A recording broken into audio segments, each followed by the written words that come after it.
Simula ng first quarter, Anthony Semerad kumana agad ng dalawang sunod na tres.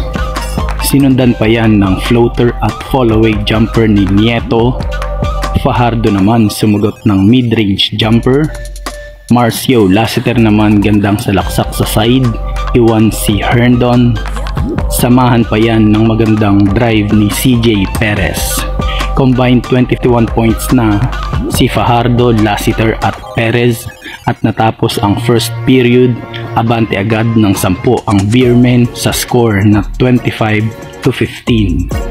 Second quarter naman, bahagyang bumawi ang NLEX. Nagpakitang gilas ang mga rookie, Enoch Valdez at John Nermal, kumana ng combined 15 points.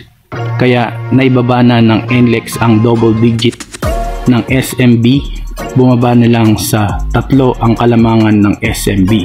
Sumagot naman si Jericho Cruz at Rodney Brondial ng kanilang combined 9 points. Napa-flex pa ng muscle si Brondial sa kanyang end 1 play. Terence Romeo naman bumitaw din ng fadeaway jumper.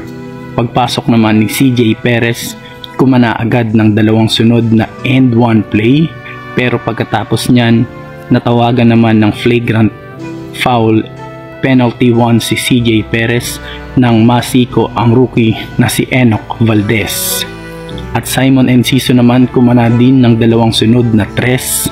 At natapos ang first half, SMB muling inangat ang kanilang lamang sa siyam sa score na 50-41.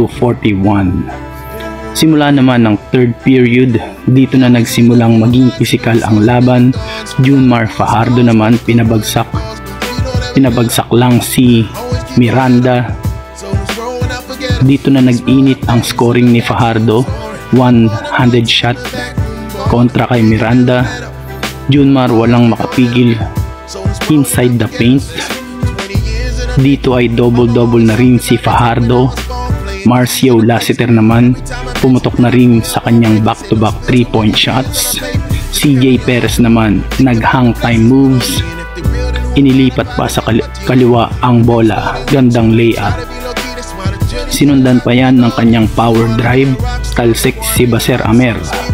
Rodney Brondial naman at Sean Anthony patuloy naman ang pisikalan, at dahil sa pisikalan na yan, Mo Tautua mai-injury pa nang nadaganan ni Anthony Semerad.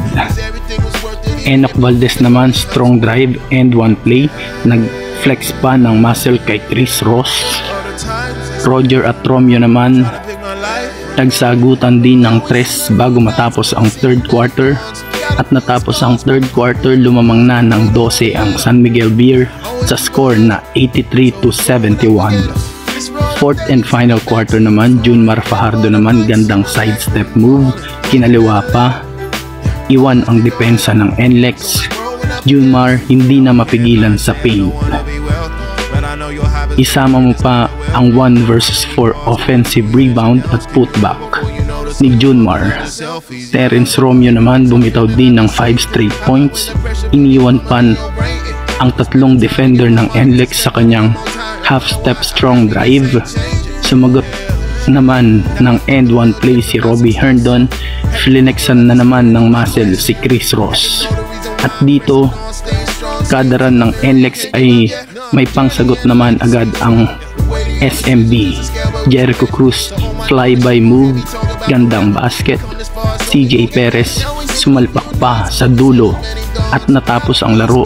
San Miguel mananatiling walang bahid ang record sa kanilang 9 wins at no loss, at ang final score 120-103.